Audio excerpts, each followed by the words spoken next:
धन्य आत्मामा दीन हुनेहरू, किनभने स्वर्गको राज्य तिनीहरूको हो। धन्य शोक गर्नेहरू, किनभने तिनीहरूले सान्त्वना पाउनेछन्। धन्य नम्रहरू, किनभने तिनीहरूले पृथ्वीको अधिकार पाउनेछ। धन्य धार्मिकताको निम्ति भोकाउने र तिर्खाउनेहरू, किनभने तिनीहरू तृप्त हुनेछन्। धन्य दयावन्तहरू, किनभने तिनीहरूले दया पाउनेछन्। धन्य शुद्ध हृदय हुनेहरू, किनभने तिनीहरूले परमेश्वरलाई देख्नेछन्। धन्य मेलमिलाप गराउनेहरू, किनभने तिनीहरू परमेश्वरका छोराहरू कहलाइनेछन्। धन्य धार्मिकताको निम्ति सताइनेहरू, किनभने स्वर्गको राज्य तिनीहरूको हो। धन्य हौ तिमीहरू जब मानिसहरूले मेरो खातिर तिमीहरूको निन्दा गर्नेछ र सताउनेछन् र झुटा बोलेर तिमीहरूका विरुद्धमा सब किसिमका खराब कुरा भन्नेछन्। तब रमाऊ र अत्यन्त खुसी हौ, किनभने स्वर्गमा तिमीहरूको इनाम ठुलो हुनेछ। किनभने यसरी नै तिमीहरू भन्दा अघिका अगमवक्ताहरूलाई तिनीहरूले सताएका थिए। हामी सबैजनाले भन्नेछौँ यो परमेश्वरको वचन हो। अनि निश्चय नै आज हामीले प्रभुको आशिष हामीले प्राप्त गर्नेछौँ। अनि हजुरहरूलाई मैले केही समयदेखि धार्मिकताको विषयहरू सिकाइराखेको छु। अनि यो चाहिँ धार्मिकताको विषय चाहिँ यो चाहिँ सैद्धान्तिक कुराहरू। यो चाहिँ धार्मिकताको विषय चाहिँ यो हामीले खालि यो प्रार्थनाको विषय बाँडेको जस्तो या सामान्य बाइबलको अरू कुराहरू मात्र होइन। यो चाहिँ धार्मिकता भन्ने बित्तिकै हाम्रो क्रिस्चियन जीवनको चुरो नै त्यहीँनिर अड्किएको छ, त्यहीँनिर हाम्रो रहेको हुन्छ। धार्मिकताको कुरा त्यहाँनिर हुन्छ। अनि आज हामीहरू हेर्न लागेको कुरो चाहिँ के हो भने धार्मिकताको निम्ति सताइनेहरू भनेको के हो? धार्मिकताको निम्ति सताइनेहरू भनेको के हो? को हुन् तिनीहरू? धार्मिकता खोज्दाखेरि सताइन्छन् भनेको के हो? पहिला त धार्मिकता भनेको को हो बुझ्नु पर्यो। तपाईहरुलाई मैले बताइराखेको छु, धार्मिकता चाहिँ परमेश्वरले येशूलाई धार्मिकता दिएर धार्मिकता बनाएर पठाउनु भयो। अनि दोस्रो कोरिन्थी 5:21 मा हामी पापी छँदैनै उहाँ हाम्रो निम्ति क्रुसमा मर्नलाई धार्मिक व्यक्तिको रूपमा यहाँ आउनुभयो। अनि त्यसकारण उहाँ धार्मिक हुनुहुन्थ्यो र मात्रै हामीले उहाँको रगतद्वारा हाम्रा पापहरू धोइयो, पखालियो। किनभने पापी रगतले पापी व्यक्तिको पाप पखाल्न सक्दैन थियो र धार्मिक रगत चाहिन्थ्यो। अनि धार्मिक रगत चाहिँ यो संसारमा थिएन। किनभने हिब्रू 9 अध्याय र 10 अध्यायमा भन्छ कि पशुहरूको साँडे र बोकाको रगतद्वारा पाप हरण गर्न असम्भव छ। त्यो सम्भवै छैन। किनभने पाप मानिसहरूले त्यही पापी रगत बगाएर अथवा पशुको रगत बगाएर आफ्ना पापहरू धुन पखाल्नलाई उनीहरूले कोसिसहरू गर्छन्। हिब्रू 9:22 ले भन्छ वास्तवमा व्यवस्था अनुसार रगतले प्राय सब थोक शुद्ध पार्छ। रगत नबगाइकन पापको क्षमा हुँदैन भन्छ भने हिब्रू 10:4 ले भन्छ किनकि साँडे र बोकाहरूको रगतले पाप हरण गर्न असम्भव छ। यसकारण संसारमा आउनुहुँदा ख्रिस्टले भन्नुभयो, बलि र भेटीहरू तपाईले चाहनु भएन, तर तपाईले मेरो निम्ति एउटा शरीर तयार गर्नुभएको छ। ख्रिस्ट येशूलाई एउटा शरीर चाहिएको थियो। अनि त्यो शरीर चाहिँ कन्या मरियमको गर्भद्वारा त्यो शरीर बन्यो। त्यो तय भएको थियो। स्वर्ग अनि पृथ्वीका सृष्टिकर्ता, रचयिता, मालिक परमेश्वर एउटा सानो सेलको रूपमा, एउटा सानो भ्रूणको रूपमा कन्या मरियम भित्र प्रवेश गर्नुभयो गर्बियलद्वारा। गर्बियल स्वर्गदूतद्वारा कन्या मरियम कहाँ प्रवेश गर्नुभयो र 9 महिनासम्म गर्भधारण भएर एउटा शरीर त्यहाँनिर जन्मियो। तर वास्तवमा त्यो शरीर चाहिँ मानवीय शरीर थियो। प्रभुलाई एउटा शरीर चाहियो। उहाँ परमेश्वर हुँदा हुँदै पनि उहाँलाई एउटा शरीर चाहियो। किनभने परमेश्वर र मानिसको बीचमा यति ठुलो अविश्वास, यति ठुलो सम्बन्ध बिग्रेको, यति ठुलो खाडल परेको थियो कि मानिसहरूले अब यहोवा परमेश्वरको बारेमा अदेख परमेश्वरलाई बुझ्न उनीहरूलाई गाह्रो थियो। नदेख्ने परमेश्वरलाई उनीहरूले बुझ्न गाह्रो थियो। उनीहरू देखेर पनि सुनेर पनि उनीहरू अब अटेरी बागी भएको अवस्था थियो। अनि परमेश्वरको कुरा चाहिँ उनीहरूको लागि एउटा धर्म कर्मको जस्तो रूपमा गइसकेको थियो। अनि त्यस कारणले गर्दा समयको पूर्णतामा सही समयमा परमेश्वरले प्रभु येशूलाई धार्मिकता बनाएर मानिसहरूको बीचमा पठाउनु भयो, किनकि हामी उहाँमा परमेश्वरको धार्मिकता बन्न सकौं भनेर पापै नचिन्नु हुनेलाई परमेश्वरले हाम्रा खातिर बनाउनु भयो, पाप बनाउनु भयो हामीलाई धार्मिक बनाउनको लागि। अनि उहाँको रगतले यी सबै कुराहरू भए।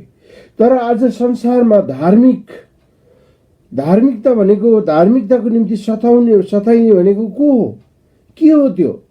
आज संसारमा धेरै मानिसहरू प्रभुलाई पाएको कारणले गर्दा, क्रिस्चियन भएको कारणले गर्दा, चर्चमा गएको कारणले गर्दा, एक्लेसियामा गएको कारणले, प्रभुलाई खोजेको कारणले, प्रभुलाई पछ्याएको कारणले, प्रभुसँग प्रार्थना गरेको कारणले उनीहरूले ठुलो सतावट भोगिराखेका छन्। वास्तवमा त्यो सतावट नेपालमा अहिले छैन। नेपालमा त्यो अवस्था छैन। यो देश धर्मनिरपेक्ष देश हो। अनि यहाँनिर धर्म प्रचार गर्यो भनेर धेरै बहसहरू त चल्छ, तर हामीलाई प्रभु येशूको बारेमा कुरा गर्नलाई रोक्न सक्दैन। कुरा गर्न पाइन्छ, तर यस्तो समय थियो येशूको बारेमा कुरा गर्न पाइँदैन थियो यो देशमा। येशूको बारेमा प्रचार गर्न पाइँदैन थियो यो देशमा। बाइबल बोकेर खुल्लमखुल्ला हिँड्न पाइँदैन थियो यो देशमा।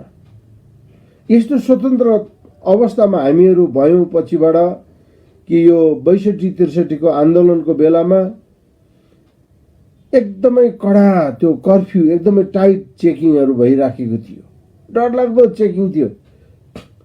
अनि उता म जोरपाटीबाट आउँदै थिएँ अनि बेलुकी 8 बजेतिर म चाबेल चोकमा आइपुगेँ। यति साह्रो चेक भइराखेको थियो। अनि त्यहाँ आइसकेपछि त झोला के छ तपाईँ, झोला खोल्नुहोस् भने। अनि मैले झोला खोलेर देखाएँ, अनि बाइबल रहेछ। ए हजुरसँग बाइबल रहेछ सर, जानुहोस् भने पठाइदियो। प्रियहरू, यस्तो खालको अवस्थाहरू पनि आयो। मानिसहरूले परमेश्वरको वचन बोकेको मान्छेहरूलाई यति साह्रो छुटहरू पाइयो। यो देशमा सजिलो अवस्था त छ, तर कतिवटा देशहरू चाहिँ कस्तो छ भने धार्मिकताको निम्ति सताइएका छन्। अथवा धार्मिकता भनेको को भन्दा येशू हुनुहुन्छ। येशूको निम्ति सताइएका मानिसहरू छन्, दुःख पाएका मानिसहरू छन्, कष्ट पाएका मानिसहरू छन्। अनि येशू प्रभुलाई चिनेको कारणले गर्दा उनीहरूको शिर गेडिएको छ, उनीहरूका छोराछोरीहरू काटिएका छन्, उनीहरूको छोराछोरीहरूलाई मारिएका छन्। त्यस्तो देशहरू पनि छ। अनि बाइबलले भन्छ धन्य धार्मिकताको निम्ति भोकाउनेहरू अथवा धार्मिकताको निम्ति सताइनेहरू, किनभने स्वर्गको राज्य तिनीहरूको नै हो। प्रियहरू, धार्मिकताको निम्ति सताइनेहरूको बारेमा आज हामीहरू हेर्नेछौँ। अनि हामीलाई थाहा छैन हाम्रो जीवनमा भोलि कस्तो दिन आउँछ, कस्तो परिस्थितिहरूबाट हामी जानुपर्छ, के अवस्थाहरू भएर हामीले गुज्रनु पर्छ, हामीलाई थाहा छैन, हामी जान्दैनौँ। तर हामीले यो कुरा तयारी गर्नुपर्छ प्रियहरू। कस्तो कस्तो परिस्थितिमा नि हामी अगाडि बढ्नुपर्छ। हामी जब हेर्दै जान्छौँ भने मत्ती 5 अध्यायमा जब उहाँ आउनुभयो अनि उहाँले आफ्नो सेवकाई सुरु गर्नुभयो, चेलाहरू नियुक्त गर्नुभएपछि त्यहाँ भूत आत्मा धपाउनेहरू कामहरू सुरु भयो। अनि उहाँले आफूसँग हुर्केकाहरू र प्रभुको आश्चर्य कर्म, प्रभुले केही कामहरू गर्नुभएको थियो, त्यो केही कामहरू देखेर येशूले सेवाको काम सुरु गर्नुभएको र आश्चर्य कर्महरू, भूत लागेकाहरू र छारे रोग लागेका, पक्षघात भएकाहरू सबैलाई मानिसहरूले उहाँ कहाँ ल्याएर उहाँले तिनीहरूलाई निको पार्नुभयो। अनि यो निको पार्न थाल्नु भएपछि त्यहाँ मानिसहरू, थुप्रै मानिसहरू उहाँको पछि उहाँको वचन सुन्नलाई त्यहाँनिर आए। अनि त्यो डाँडामा बसेर उहाँले सुसमाचार अथवा धार्मिकताको कुरा उहाँले बताउन थाल्नुभयो। यो चाहिँ उहाँले भन्नुभएको सबभन्दा सुरुको मानिसहरूलाई प्रवचनहरू उहाँले दिन थाल्नुभयो। अनि उहाँले के भन्न थाल्नुभयो भन्दाखेरि प्रियहरू, कि यो आशिष चाहिँ ती मानिसहरूलाई हुन्छन् जो मानिसहरू चाहिँ परमेश्वरको निम्ति, परमेश्वरका सेवकहरू, परमेश्वरको जनहरूको लागि निश्चय गरिएको छ। परमेश्वरका जनहरूले यो कुरो पाउँदछन्। अनि त्यहाँनिर परमेश्वरको राज्यको बारेमा उहाँले बताउन थाल्नुभयो।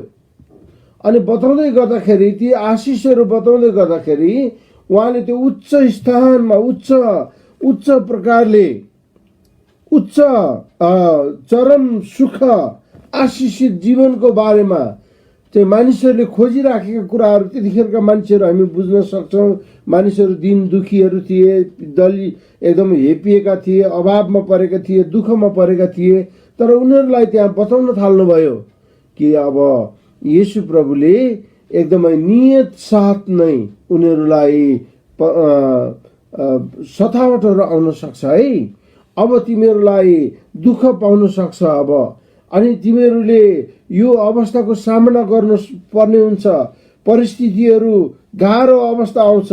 अनि यो कुरालाई जनाउ दिएर नै उहाँले के भन्नुभयो भने, धन्य धार्मिकताको निम्ति भोकाउनेहरू, धार्मिकताको निम्ति सताइनेहरू, किनभने स्वर्गको राज्य तिनीहरूकै हो। अनि यो कुरो उहाँले बताउन थाल्नुभयो। यो धन्य भन्ने शब्द चाहिँ वास्तवमा भन्यो भने येशूले पहिलो शताब्दीमा उहाँले प्रयोगमा ल्याउनु भयो। यो शब्द उहाँले चलाउनु भयो। अनि त्यो बेलाका मानिसहरूले यो धन्य भन्ने, अङ्ग्रेजीमा ब्लेसेड भन्छ, धन्य भन्ने शब्द चाहिँ त्यतिखेर एकदमै एक प्रकारले के भनौँ, सबैले बुझ्ने शब्द बन्न गयो। धन्य भन्ने, आशिषित भन्ने। अनि अरू शब्दहरू पनि त्यो बेलामा चलाइने गर्थ्यो। अनि हरेक परिस्थितिमा पनि कुनै कामहरू गर्यो भने तिमी धन्य हौ, तिमी धन्य हौ, होइन। स्वर्गदूतले, गर्भियलले मरियमलाई भने तिमी धन्य हौ, स्त्रीहरूमा तिमी धन्य हौ, पुरानो नियममा भने धन्य हौ, धन्य हौ, धन्य हौ। अनि यो शब्द चाहिँ एकदमै सबैले चलन चल्तीको भाषामा चलाएको। अहिले भन्नु अङ्ग्रेजी God bless you, God bless you, God bless you, होइन। सबैले गड ब्लेस यु भन्छ नि, तपाईँलाई आशिष हुन्छ, गड ब्लेस यु। अनि कतिपल्ट हामी जय मसीह भन्छौँ नि, हो त्यस्तै नै हो। जय मसीह, येशूको विजयी भएको, विजयी येशूको नाउँमा, अथवा तिम्रो जीवनमा येशू विजयी हुन्, जय मसीह भनेको चाहिँ त्यो हो। कतिलाई यो शब्दसँग एकदमै इरिटेट, होइन। कतिलाई यो शब्द मन पर्दैन, जय मसीह भनेको मन पर्दैन। उहाँहरूले अर्कै भाषाहरू, अर्कै शब्दहरू पनि चलाउने गर्नुहुन्छ। तर त्यो बेलामा प्रभुले धन्य हौ तिमीहरू, र तिमीहरू जसको विश्वासको कारणले गर्दा, जुन तिमीहरूको विश्वासको जरा चाहिँ, त्यो आनन्दको जरा चाहिँ, आनन्दको जीवन चाहिँ कसैले पनि हलाउन सक्दैन। तिमीहरू परमेश्वरका राज्यका तिमीहरू नहल्लिने परमेश्वरका जनहरू अथवा पितासँग बस्ने व्यक्तिहरू हौ। एक प्रकारले भन्यो भने त्यो व्यक्तिहरूलाई प्रभु येशूले एउटा लेबल लगाइदिनु भयो, एउटा लेबल लगाइदिनु भयो। र त्यो अवस्थामा चाहिँ वास्तवमा यस्ता कुराहरू भनिँदैन थिए। यो चाहिँ अलिकति फरक भयो। त्यतिखेरको कल्चर, त्यतिखेरको संस्कृति, त्यतिखेरका कुराहरू चाहिँ अलि अलग थिए। मान्छेहरू कि त यरुशलेमको मन्दिरमा जान्थे, कि त सानो सानो सहरहरूमा जहाँ जहाँ मानिसहरू हुन्थे त्यहाँ सभाघरहरूमा उनीहरू जाने गर्थे। अनि नासरतमा पनि सभाघरहरू थियो, अनि मानिसहरू त्यहाँ सभाघरमा जान्थे। येशू प्रभुले लुका 4 अध्यायमा त्यहाँ एउटा पढ्नुभयो।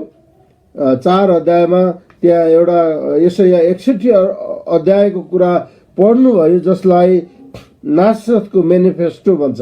अनि त्यहाँनिर पढ्नुभयो, के भनेर पढ्नुभयो? यशाया 61मा लेखेको कुरा आफ्नै बारेमा पढ्नुभयो। त्यो कहाँ पढ्नुभयो भने सभाघरमा पढ्नुभयो। अनि त्यो बेलामा सभाघरहरू जाने गर्थे, मन्दिरतिर जाने गर्थे। तर येशू प्रभु जब उहाँले आफ्नो सेवकाई सुरु गर्नुभयो, उहाँका कामहरू देखेर मानिसहरू अब उहाँतिर आउन थाले। अनि उहाँले बेग्लै शिक्षा दिन थाल्नुभयो, यतिसम्म कि कोरीहरूलाई गएर छुन थाल्नुभयो, कोरीहरूलाई चङ्गाई दिन थाल्नुभयो, चिहानहरूतिर जान थाल्नुभयो। किनभने त्यो बेलामा चिहानहरूतिर जानु, कोरीहरूको छेउमा जानु चाहिँ एकदमै लाज मर्नु कुरा, पाप लाग्दो हुँदा त्यो कोरीहरूलाई छुन्नु चाहिँ एकदमै पाप लाग्ने कुरा भनेर त्यतिखेर मानिन्थ्यो। त्यस कारणले कोरीहरूले त्यो एउटा लट्ठी बोक्नु पर्थ्यो, अनि लट्ठीको टुप्पामा एउटा घन्टी ट्याङ्ग्याङ ट्याङ्ग्याङ ट्याङ्ग्याङ बजाउनु, टिङ टिङ टिङ टिङ आवाज आउने त्यो बजाउनु पर्थ्यो र उसले पवित्र पवित्र भन्नु पर्थ्यो। अनि त्यो सुनेपछि मान्छेहरू पर पर पर पर जान्थे, किनभने कोर सल्किन्छ भनेर मान्छेहरू यसरी जान्थे। तर येशूले के गर्नुभयो, त्यस्ता मान्छेहरूलाई पनि निको बनाउनु भयो, त्यस्ता मान्छेहरूलाई छुनुभयो है। अनि मानिसहरूले भने प्रभु तपाईँले निको पार्नुहुन्छ। अनि प्रभुले भन्नुभयो यदि तिमीले विश्वास गर्यौ भने तिमी निको हुनेछौ। प्रभुले निको पार्दै जानुभयो। अनि मान्छेहरूलाई रिस उठ्यो। प्रभु जानुभयो सभाघरहरूमा, अनि सबातको दिनमा गएर सभाघरमा रोगी बिरामीहरू निको पार्नुभयो। अनि पुजारीहरूले, शास्त्री फरिसीहरूले के भने, अरू 6 दिन चाहिँ छैन र आज 7औं दिन चाहिँ व्यवस्थाको विरुद्धमा यसले काम गर्नुपर्ने, अनि किन आज यो काम गर्न पर्ने मानिसहरूको बीचमा। किनभने प्रभु येशूले त्यो चलिआएको परम्परा मात्र होइन, उहाँले एउटा नयाँ काम, नयाँ शिक्षा, नयाँ ज्योति, नयाँ उज्यालो त्यहाँनिर ल्याउनु भयो। किनभने उहाँ ज्योति हुनुहुन्थ्यो। यूहन्ना 8:12 भन्छ उहाँ संसारको ज्योति हुनुहुन्छ, उहाँलाई पछ्याउनेले अन्धकारमा हिँडडुल गर्ने छैन। मानिसहरू त्यो बेला यहोवाको कुराहरू त गर्थे, यहोवा परमेश्वरको घरमा आउँथे, उनीहरूले मान्थे र उनीहरूले 10औं अंशहरू बुझाउँथे। प्रार्थना गर्ने कुराहरू नौलो थिएन उनीहरूको लागि, 10औं अंश दिने कुराहरू नौलो थिएन उनीहरूको लागि, भेटी दिने कुराहरू नौलो थिएन, दिन दुखी गरिबहरूलाई दिने कुरो नौलो थिएन। तर परमेश्वर, यहोवा परमेश्वरलाई विश्वास गर्ने कुरा चाहिँ उनीहरूले बिर्सिसकेका थिए। परमेश्वरले भन्नुभयो तेरा सारा समझले, तेरो सारा शक्तिले, तेरो सारा शरीरले परमेश्वरलाई, आफ्नो परमेश्वरलाई प्रेम गर। त्यो कुरा चाहिँ उनीहरूले बिर्सिसकेका थिए। अनि फेरि त्यो बिग्रिएको सम्बन्ध, भत्किएको सम्बन्धलाई बनाउनको लागि येशू प्रभु यस संसारमा आउनुभएको कुरा उनीहरूले बुझेका थिएनन्। अनि त्यहाँनिर उहाँको त्यो उच्च प्रकारको शिक्षालाई, उच्च प्रकारको त्यो प्रस्तुतिलाई, उच्च प्रकारको उहाँको त्यो प्रस्तुतिलाई मानिसहरूले रुचाउन सक्दैन थिए। अनि उहाँले भन्नुभयो सबैलाई तिमीहरू आशिषित हौ, तिमीहरू आशिषित हौ, तिमीहरू जसले परम धन्यका परमेश्वरलाई विश्वास गर्छौ तिमीहरू धन्यका हौ, तिमीहरू धन्यका हौ। उहाँले धन्यका हौ, उहाँको धन्यका हौ भन्दै उहाँ हिँड्नुभयो। आज जब स्वर्गबाट येशू प्रभुले तपाईँ र मलाई देख्नुहुन्छ प्रियहरू, जब हामी उहाँलाई हाम्रो सारा समझले, सारा शक्तिले, सारा शरीरले हामी प्रेम गर्छौँ, उहाँको बाटोमा लाग्छौँ, उहाँको आज्ञाहरू पालन गर्छौँ, अनि स्वर्गबाट परमेश्वरले हामीलाई पनि धन्य हो मेरो छोरा, धन्य हो मेरो छोरी भनिराख्नुहुन्छ। प्रियहरू, के आज तपाईँ र म धन्यकाहरू भएका छौँ कि छैनौँ? धन्यका भन्दा आशिष पाएका मानिसहरू भनेको धन्यकाहरू। अनि यो बडो हामीले बुझ्नुपर्ने। तर त्यति मात्रमा सीमित छैन प्रियहरू, त्यति मात्रमा सीमित छैन। कोही कोही मानिसहरूलाई त्यो बेलामा पनि कुनै कुनै मानिसहरू चाहिँ एउटा खराबी कामहरू, उनीहरूले खराब काम गर्यो भने खराब कामको विषयमा गर्ने मानिसहरू थिए। अनि यहाँनिर के हामीले जान्नु पर्ने भन्दाखेरि सबै कुरा चाहिँ जो मान्छेले खराब काम गर्छ नि, अनि खराब काम गर्यो, गल्ती गर्नेहरूले जुन सजाय पाउँछन् नि, त्यो चाहिँ सतावट होइन, यो सतावट होइन, त्यो चाहिँ उनीहरूलाई अनुशासन गरिएको, उनीहरूलाई अनुशासन गरेको।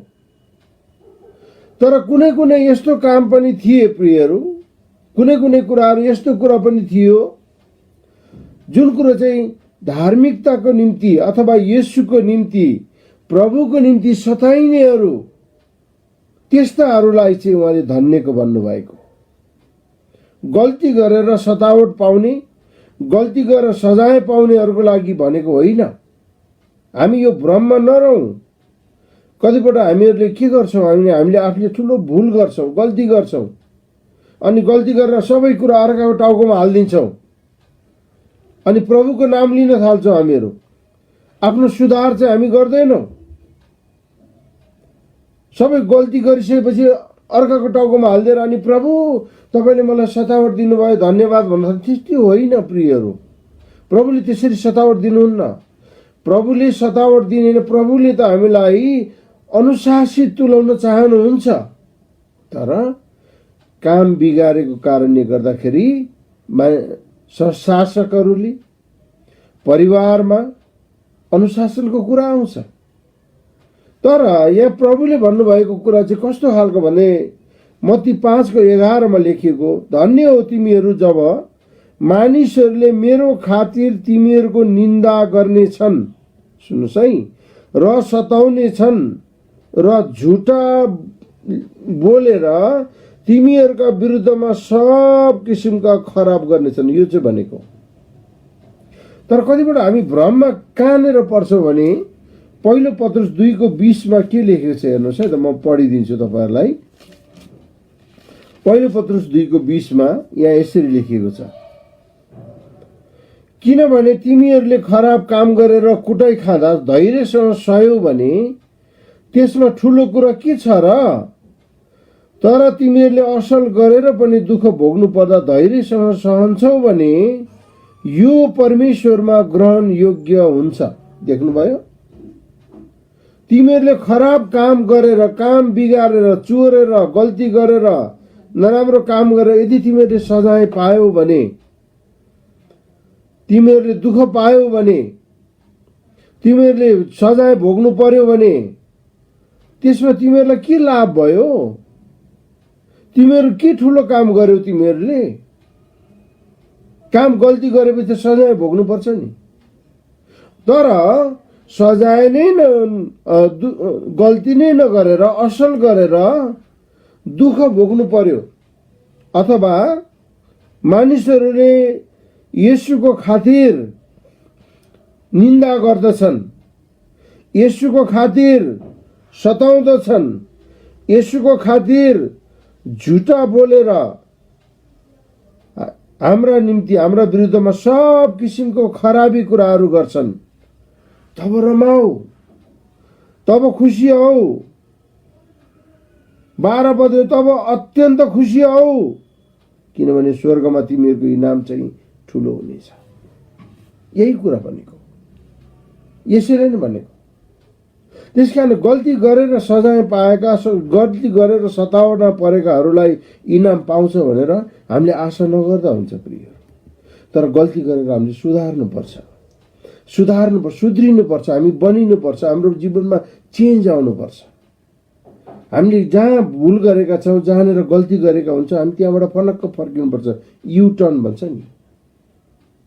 अनि प्रभुले कतिपल्ट हामीलाई गइराखेको बेलामा, गलत बाटोमा गइराखेको बेला पर पुगेर झसङ्ग झस्केर हामी फर्किन्छ। हामी भन्छौँ प्रभु मैले गल्ती गरेँ, मैले फलानाको बारेमा गल्ती गरेँ, फलानाको बारेमा झुटो कुरा बोलेँ, फलानाको कुरामा मैले असत्य कुरा गरेँ, फलानाको बारेमा मैले अन्याय गरेँ। तब हामी त्यहाँबाट फर्केर आयौँ भने यहाँभित्र कति आनन्द र खुसी आउँछ प्रिय। त्यो कल्पना गर्नु सकिँदैन, कल्पनाभन्दा बाहिरको कुरा हो। तर जब हामी गल्ती गरेकोलाई नबनाइकन गल्तीमा नै हामी अगाडि बढिराख्छौँ भने अनि त्यहाँ त के लेखेको छ भन्दाखेरि अझै त्यो मान्छे झन् दुष्ट, झन् दुष्ट, झन् दुष्ट भएर त्यो फलाम, डामेको फलाम जस्तै हुँदै त्यो मान्छे जान्छ। अनि डामेको फलाम भनेको चाहिँ के हुन्छ? त्यो डामिसकेपछि फेरि त्यहाँ पोल्दा पनि थाहा नहुने खालको लाटो हुन्छ नि, गैँडाको छाला जस्तो। तीर हान्यो, लाग्दै छेड्दैन, त्यति बाक्लो हुन्छ। अनि भन्यो सुन्दैन, भन्यो सुन्दैन। कतिपल्ट हाम्रो परिवारमा हामीले त्यस्ता मान्छेहरू पनि देख्न सक्छौँ। त्यस कारणले हामी यो कुरा एकदम याद गरौँ कि हामीहरूले धार्मिकताको निम्ति सताइने भनेको चाहिँ के हो? धार्मिकताको भनाइको अर्थ चाहिँ एउटा असल व्यक्ति बन्नु पनि हो। एउटा असल व्यक्ति बन्नु भन्दा पनि अझै धेरै हो। यसले चाहिँ के भन्छ भन्दाखेरि पूर्ण रूपले प्रभु येशूमा या परमेश्वरमा आफ्नो मन लगाउनु पनि हो। धार्मिकताले भरिएको मान्छे भन्नाले एउटा असल व्यक्ति बन्नु मात्र होइन, तर यसले चाहिँ एउटा पूर्ण रूपमा परमेश्वरतिर आफ्नो मन लगाउने व्यक्ति बन्नु। अनि यस्ता धार्मिकताले भरिएका मानिसहरू, परमेश्वरको धार्मिकताको पछि लागेका मानिसहरू, त्यस्ता मानिसहरूको काम, उनीहरूका बोली वचन, उनीहरूका व्यवहारहरू, उनीहरूको आचरणहरू त्यो चाहिँ देखिन्छ। भिजिबल भन्छ नि, ट्यान्जिबल पनि भन्छ, देखिने खालको हुन्छ। अँध्यारोमा एउटा कुरा, उज्यालोमा एउटा कुरा होइन, उनीहरूले गरेका व्यवहारहरूबाट देखिन्छ। उसले राम्रो कामहरू गर्छ, उसले भक्तिपूर्ण जीवन जिउँछ, ऊ बाबु आमाको अधीनमा बस्छ, बाबु आमाले भनेको उसले मान्छ, उसले घमण्डलाई त्यागेको हुन्छ, उसमा नम्रता आएको हुन्छ। किनभने हाम्रो परमेश्वर घमण्डी हुनुहुन्न थियो, उहाँ नम्र हुनुहुन्थ्यो। अनि अर्को भाषामा भन्यो भने ऊ मण्डलीका अगुवाहरू र समाजका अगुवाहरूको अधीनमा बस्न रुचाउँछ। हो, कतिपटक मैले भनेको जस्तो हुँदैन, सोचेको जस्तो पनि हुँदैन, अलिकति फरक विचार आउँछ, तर उसले सहने हिम्मत गर्छ। किनभने ऊ धार्मिकतातिर लागेको छ, ऊ धार्मिकता, परमेश्वरको धार्मिकतालाई बोकेको हुन्छ। अनि त्यो कुरा चाहिँ देखिन्छ, मान्छेहरूमा देखिन्छ। प्रियहरू, मान्छेहरूमा त्यो चाहिँ देखिन्छ। किनभने धार्मिकताले भरिएका मानिसहरू चाहिँ वास्तवमा भने संसारको लागि एउटा ज्योति हो, उज्यालो हो।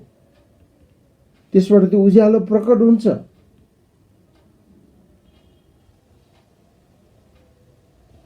प्रियहरू, जब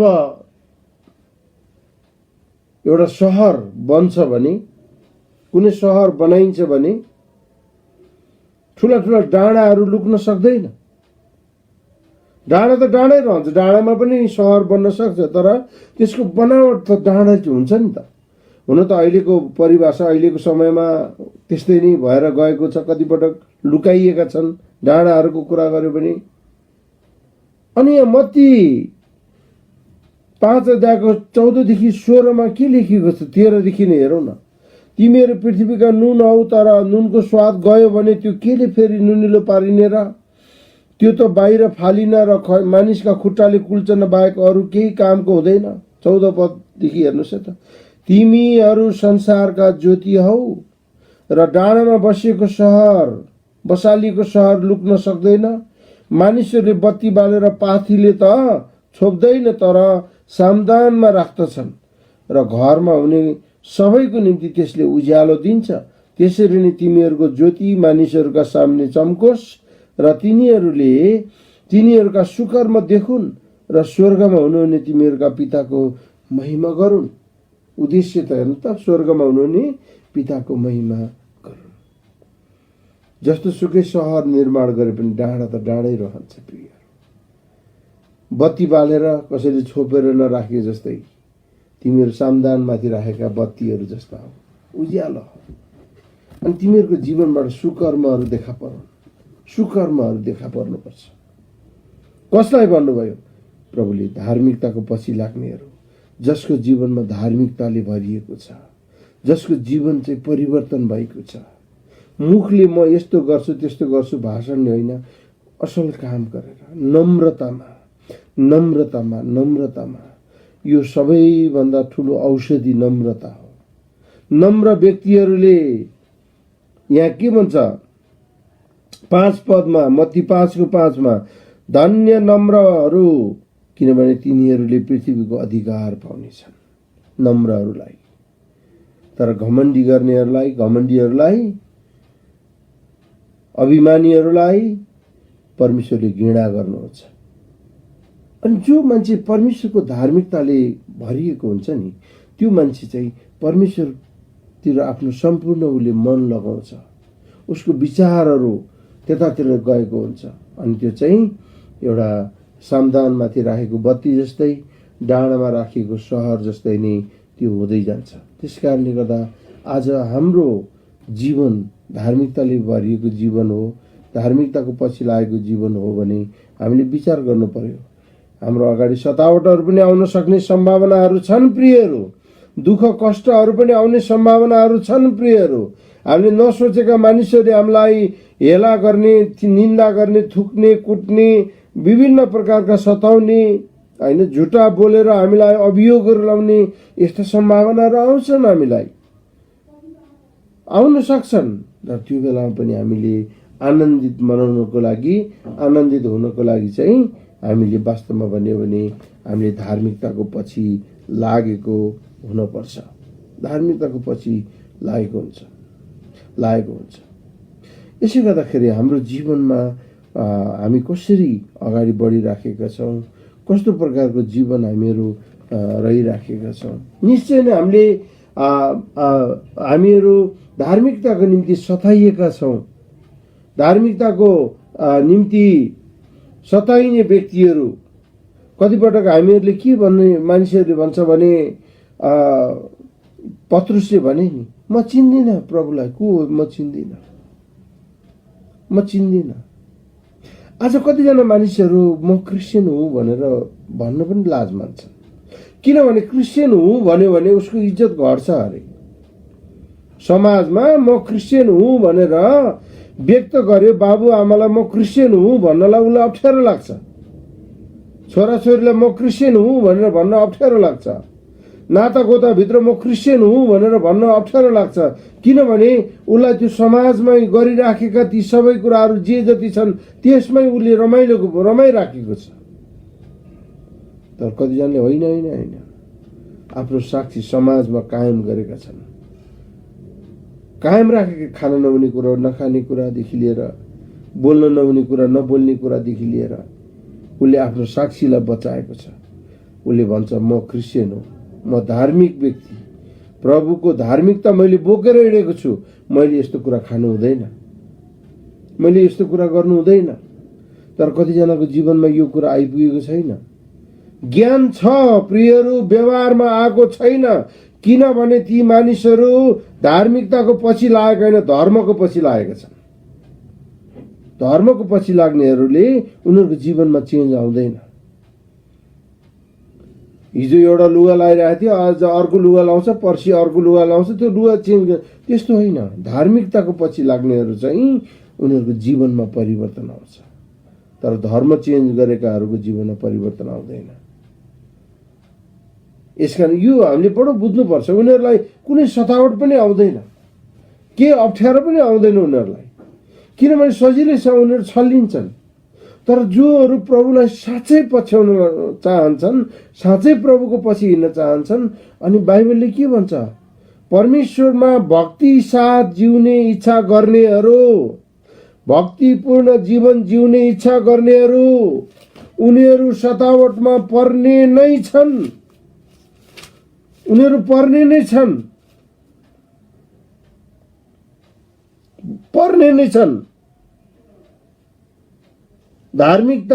धार्मिकतामा जिउन इच्छा गर्नेहरू।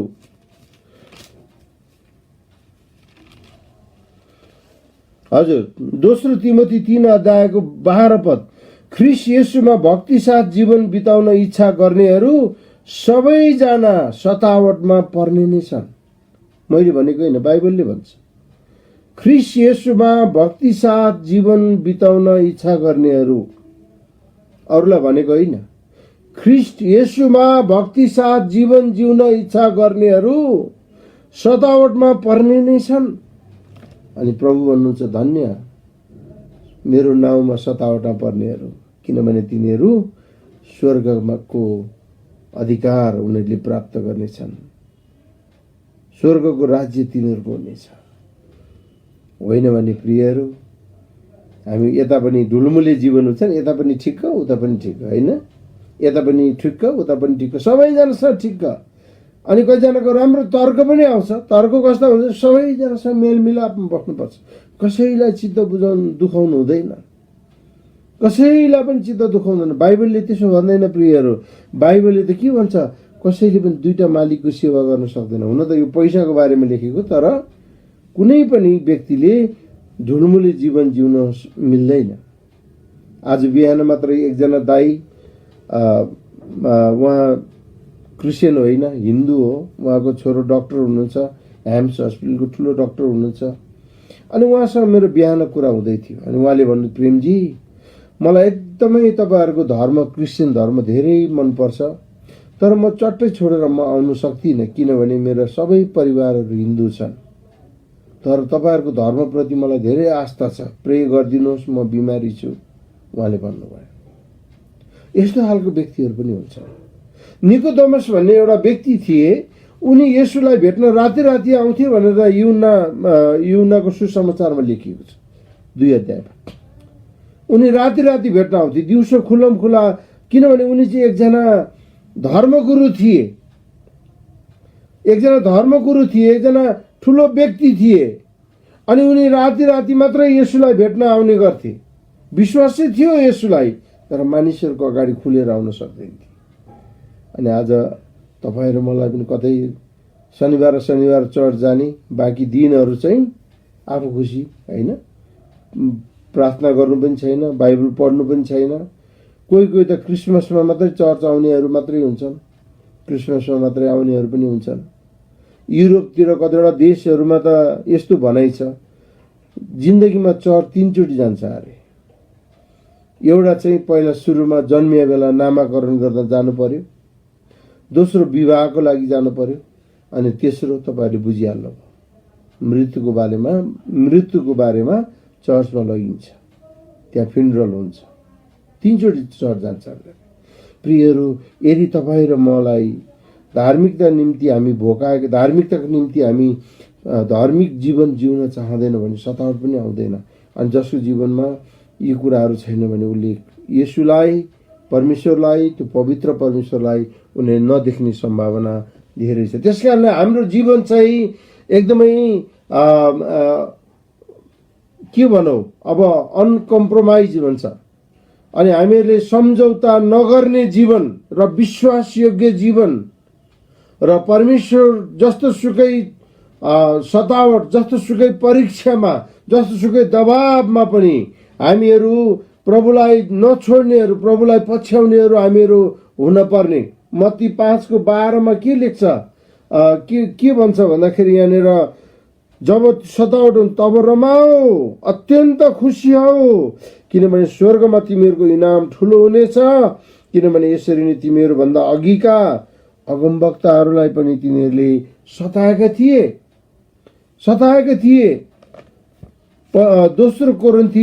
दोस्रो इतिहास 36:16 त्यहाँ हामी एउटा पद पाउँछौँ, 15 र 16। आफ्नो प्रजा र आफ्नो वासस्थानमाथि दया गर्नुभएको हुनाले परमप्रभु तिमीहरूका पुर्खाहरूका परमेश्वरले तिनीहरूलाई आफ्ना दूतहरूद्वारा घरिघरि चेतावनी दिनुभयो। 16 पद विशेष। तर परमप्रभुको क्रोध उहाँका मानिसहरूमाथि नपरुन्जेल तिनीहरूले उहाँका दूतहरूलाई हाँसी ठट्टा र उहाँका वचनहरूको निन्दा गर्न र उहाँका अगमवक्ताहरूको गिल्ला गर्न छोडेनन्, अनि त्यो शान्त हुनै सकेन। परमेश्वरको क्रोध शान्त हुन सकेन। त्यसपछि राजा सिदकिया राजाको समयमा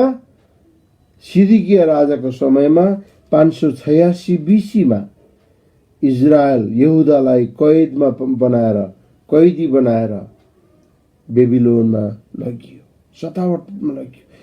त्यो आखिरी कुरा हो। तर त्योभन्दा अगाडि धेरै पटक त्यहाँ चेतावनी दिएको थियो, तिमीहरूले यो नगर्नु, तिमीहरूले त्यो नगर्नु, तिमीहरूले यसो नगर्नु, तिमीहरूले पुर्खाहरूका परमेश्वरले तिमीहरूलाई आफ्ना दूतहरूलाई घरिघरि चेतावनी दिनलाई आफ्ना दूतहरू भनेको अगमवक्ताहरू पठाए। अनि प्रभु येशूले मत्ती 5:12 उहाँले भन्नुभएको कुरा यही हो।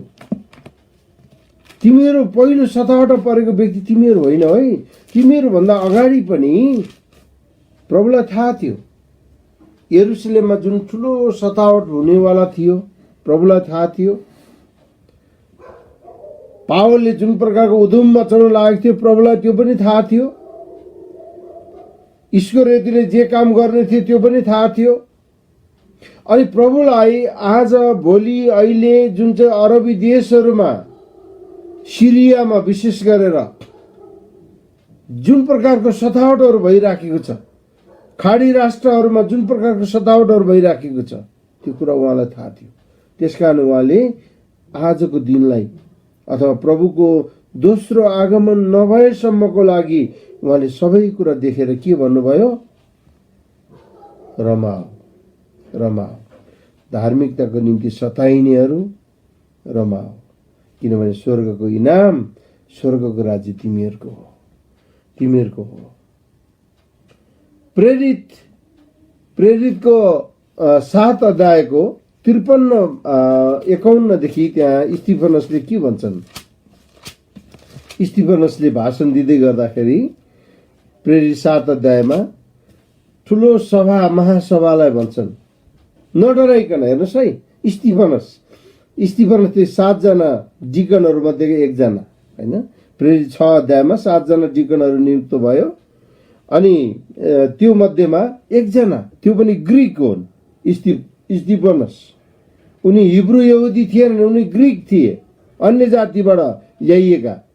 त्यहाँ के भन्छन् उनले? पवित्र आत्माको भरपुरीमा, हे हठी मानिसहरू हो, महासभाको अगाडि, सबैको अगाडि उनले के भन्छन्? हे हठी मानिस हो, कठोर हृदय र बहिरा कान भएका हो, तपाईहरू सधैँ पवित्र आत्माको विरोध गर्नुहुन्छ। तपाईहरूका पुर्खाले जसो गरे तपाईहरू पनि त्यस्तै गर्नुहुन्छ। अगमवक्ताहरूमध्ये कुन चाहिँलाई तपाईहरूका पुर्खाहरूले सताएनन् र तिनीहरूमध्ये धार्मिक जनको अपमान अघिबाटै घोषणा गर्नेहरू सबैको हत्या गरे। उहाँलाई तपाईहरूले विश्वासघात गर्नुभयो र उहाँको हत्या गर्नुभयो। ती सबैलाई मारे जसले ती धार्मिक जनको आउने समाचार अगाडिदेखि नै सुनाएका थिए। अब तपाईहरू चाहिँ उहाँकै विश्वासघात र ज्यानमारा हुनुभएको छ। स्वर्गदूतहरूले सुम्पेको व्यवस्था तपाईहरूले पाउनुभयो, तर त्यसको पालन चाहिँ गर्नु भएन। स्वर्गदूतहरूले बाइबल चाहिँ अथवा परमेश्वरको कुरा चाहिँ तपाईहरूले समात्नु भयो, तर त्यसको पालन गर्नु भएन। आज प्रिय तपाईहरू, मलाई कति ठुलो चुनौती छ। हामी वचन सुन्छौँ, पालन गर्दैनौँ भने यही कुरा यही आउँछ। जतिले येशूको बारेमा, धर्मी जनको बारेमा अगमबाणी गरे, ती सबैलाई मारिदिए, खतम बनाइदिए। कसैलाई झुन्ड्याएर मारे, कसैलाई जलाएर मारे, कतिवटा परमेश्वरको कुरा गर्नै नपाउने। अनि स्तिफनसलाई पनि थाहा थियो। अब त्यसपछि उनलाई, स्तिफनसलाई ढुङ्गाले हानेर मारे। अनि प्रभु येशूलाई थाहा थियो स्तिफनस मर्छ भनेर। त्यसकारण स्तिफनसले थाहा पाए पवित्र आत्मामा। स्तिफनसले के भन्छ? तपाईहरू त हत्यारा हो, ज्यानमारा हो, येशूलाई झुन्ड्याएर मार्नुभयो। अनि येशूको बारेमा बोल्नेहरू सबैलाई मार्नुभयो तपाईहरूले। स्वर्गदूतले सुम्पेको व्यवस्था तपाईहरूले पाउनु चाहिँ भयो हातमा, तर त्यसको पालन गर्नु भएन। आज हामीले व्यवस्था त पाएका होला, बाइबल लगेर घरमा राखेको होला, सुनेको पनि होला, थुप्रै युट्युबहरू पनि हेर्नु पनि हुन्छ होला। तपाईँले पालन गर्नुहुन्छ के त? प्रभुको वचन पालन गर्नुहुन्छ के त? यो कुरा हामीले बडो ध्यान दिएर सुन्नुपर्ने छ। अनि याकुब 5:10 पनि त्यहाँ लेखिएको छ कि सतावटमा पर्नेहरूको बारेमा याकुबले भनेका कुराहरू अलिकति भिन्न कुराहरू छन्, तर पनि कुरा एउटै नै हो। याकुब 5:10 के भन्छ याकुब? हेर्नुहोस् है, भाइ हो, कष्ट भोग र धैर्यको उदाहरण कस्तो हुनुपर्ने हो, सो प्रभुको नाउँमा बोल्ने अगम वक्ताहरूलाई हेर। कष्टको लागि तयार हौ, कष्टको लागि तयार हौ। प्रियहरू, पुरानो नियमका अगम वक्ताहरू हुन्, चाहे नयाँ नियमका परमेश्वरका जनहरू हुन्, जतिसुकै प्रभुको राज्यको बारेमा अगाडि बढ्दै परमेश्वरका जनहरूलाई सतावट दिनेहरू, तिनीहरूको लागि लेखिएको छ। आज पर्यन्त यो घटना घटिराखेको छ। परमेश्वरको जनहरूलाई सतावट दिने कुराहरू। तपाईँले नेपालबाट कतिजना मान्छेहरूलाई देश निकाला गर्यो भनेर भर्खर सुन्दै हुनुहुन्छ नि, सतावट हो त्यो। एउटा कुनै के भिसामा आएको, कुनै के भएर निकाल्यो भनेर भर्खरै सुन्दै हुनुहुन्छ नि। कहिले फिलिपिन्सकोहरूलाई, कहिले अर्को कुन चाहिँ देशको लागि, कहिले कहाँको लागि गरिराखेको छ नि। के गरेको? प्रभुको काम गर्न नराम्रो कुरो थिएन, तर उनीहरूले यहाँनिर बदमासी गर्दैछ। सरकारले उनीहरूले सही छैन। विभिन्न प्रकारले स्कुल चलाउनेहरूलाई त्यस्तै गाह्रो छ, प्रभुको नाउँमा काम गर्नेहरूलाई त्यस्तै गाह्रो पारिरहेको छ। अहिले पनि गाह्रो छ, सतावट छ, देख अदेख रूपमा सतावट नै छ प्रियहरू। अनि प्रभु येशूले मत्ती 5:11 र 12 भन्नुभएको, जब तिमीहरूलाई समस्या पर्छ, अप्ठ्यारो पर्छ, सतावट आउँछ, तिमीहरू खुसी हौ, तिमीहरू आनन्दित हौ भनेको कारण चाहिँ के भन्दाखेरि यो चाहिँ आउँछ नै, यो हुन्छ नै। अनि प्रभुलाई यो कुरा थाहा थियो, परमेश्वरको राज्यमा यस्तो परमेश्वरको राज्य पुरा हुनलाई, उहाँको काम पुरा हुनलाई यो कुराहरू हुन जरुरी थियो। साँचो विश्वासीहरू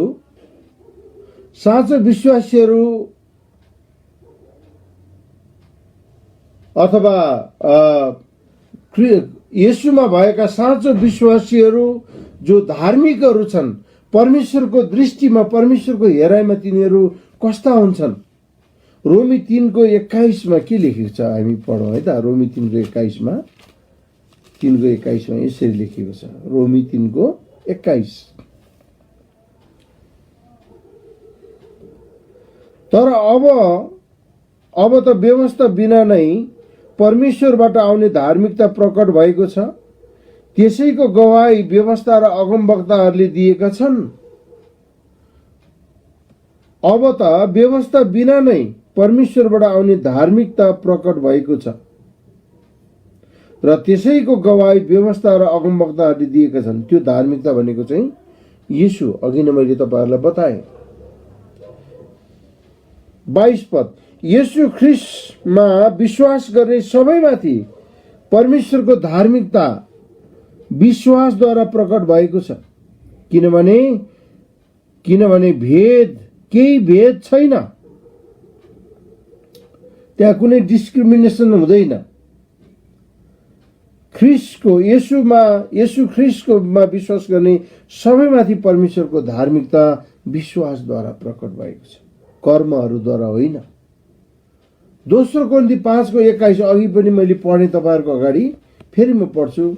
यो धार्मिकतासँग जोडिएको धेरै कुराहरू यसमा धेरै पटक दोहोरिन्छन्। अनि यहाँ के भन्छ, फेरि म पढ्नेछु तपाईहरुको अगाडि, किनकि हामी उहाँमा परमेश्वरको धार्मिकता बन्न सकौं भनेर पापै नचिन्नु हुनेलाई परमेश्वरले हाम्रो खातिर पाप बनाउनु भयो। फिलिपी 1:11 पावल के भन्छन्? फिलिपी 1:11 यहाँ यसरी लेखेको छ, परमेश्वरका महिमा र प्रशंसाको निम्ति येशू ख्रीष्टद्वारा आउने धार्मिकताका फलले तिमीहरू भरिपूर्ण हौ।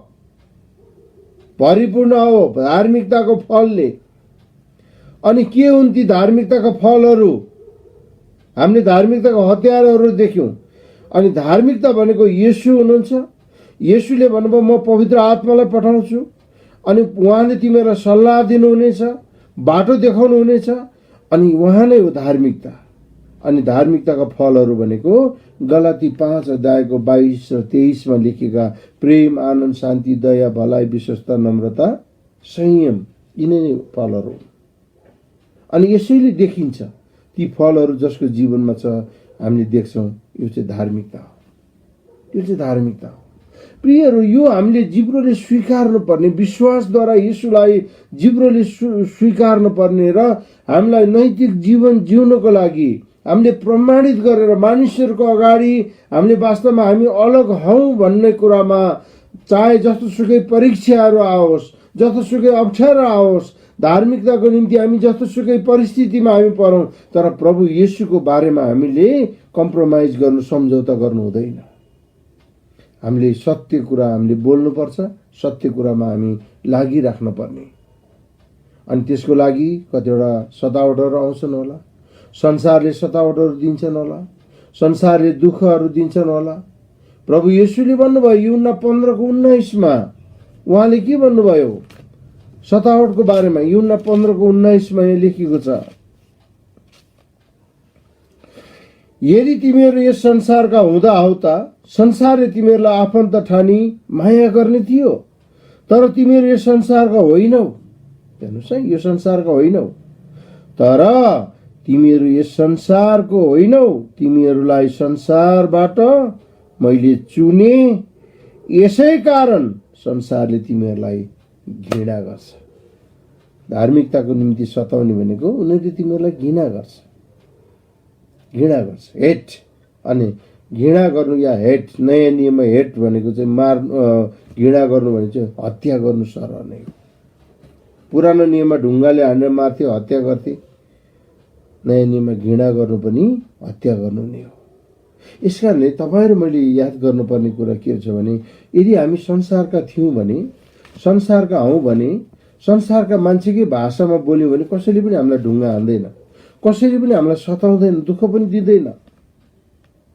फिलिपी 3:20 के भन्छ?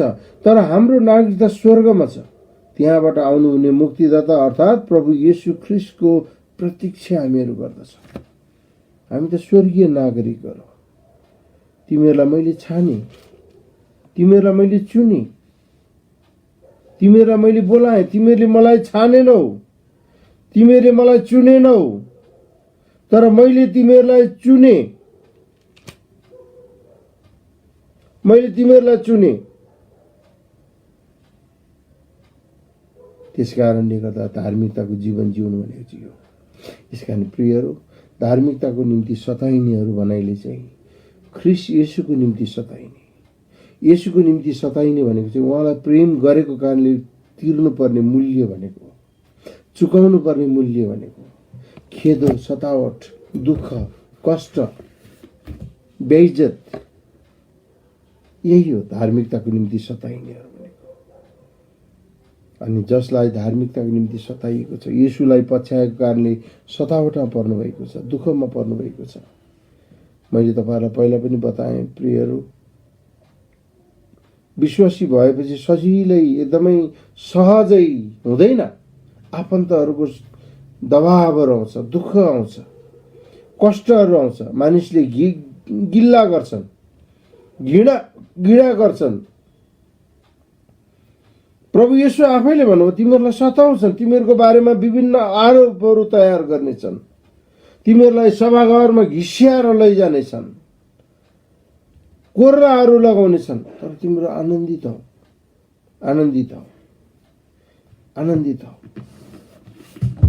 मलाई जहिले पनि त्यो एउटा पद, एउटा खण्ड, मलाई त्यो चेलाहरूको व्यवहार देखेर मलाई बडो अचम्म लाग्छ,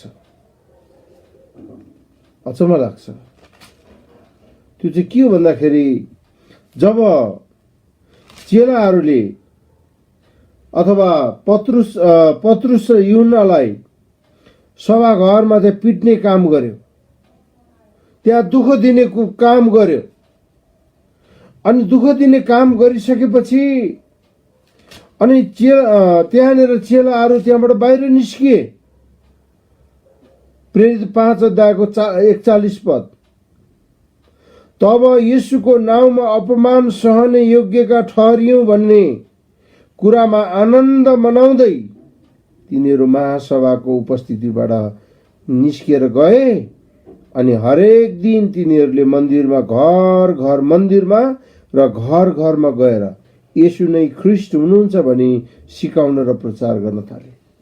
पत्रुस र यूहन्ना जेलखानाबाट उनीहरू निस्किएर गए अनि उनीहरूलाई धम्काइयो, अब आइन्दा येशूको बारेमा भन्लास्, कोर्रा लगाइयो, जिउभरि पिटियो, रक्ताम्य भयो। अनि बाहिर निस्किँदै गर्दाखेरि चेलाहरू के भन्छन्? येशूको नाउँमा, हेर्नुहोस् है, येशूको नाउँमा अपमान सहने योग्यका ठहरियौं भन्ने कुरामा आनन्द मनाउँदै तिनीहरू महासभाको उपस्थितिबाट निस्केर गए। येशूको नाउँमा खुट्टा जिउभरि रक्तामै छ, कुर्रा हानेको छ, छिया छिया भएको छ, थर्काएको छ होइन। फिजिकली एब्युज भयो, त्यहाँ स्पिरिचुअली एब्युज भयो, मेन्टली एब्युज भयो, तर उनीहरूले मतलब गरेन। पवित्र आत्माले भरिए उनीहरू, पवित्र आत्माको अभिषेक उनीहरूमाथि आउनुभयो र उनीहरू बडो आनन्दित भएर त्यो घावै घाउ भएको शरीर लिएर बाहिर निस्किए। थाहा छैन उनीहरूको शरीरलाई कसैले नुन पानी लाएर धोइदिए कि धोइदिएन, थाहा छैन। तर उनीहरू गइकन मन्दिरहरूमा, घर घरमा गएर येशू नै प्रभु हुनुहुन्छ भन्न छोडेनन् र त्यसपछि पुजारीहरूले पनि, मन्दिरका पुजारीहरूले पनि विश्वास गरे भने लेखिएको छ। येशू प्रभुले भन्नुभयो, मेरो धार्मिकताको निम्ति सताइने, जब तिमीहरूलाई सतावटमा पर्छ तर आनन्दित मनाऊ, तिमीहरूको इनाम ठुलो हुनेछ। आज मैले तपाईँलाई बताएको कुरा चाहिँ यही हो प्रिय। तपाईँ सतावटमा पर्नुभएको छ, कसैले तपाईँलाई दुःख दिइराखेका छन्, प्रभुलाई पाउनु भएको कारणले गर्दा कसैले तपाईँलाई खेदो गर्दैछन्, खिसी टिउरी गर्दैछन्, तपाईँको बारेमा गलत कुराहरू गर्दैछन्, आनन्दित हुनुहोस्। तर आफू गल्ती गर्ने अनि फेरि प्रभुले नै, प्रभुको निम्ति मैले सहेको हो, सताइएको हो भनेर नठान्नुहोस्, तपाईँको इनाम हुँदैन। तर प्रभुको निम्ति सताइनु भएको छ भने तपाईँले इनाम पाउनुहुन्छ।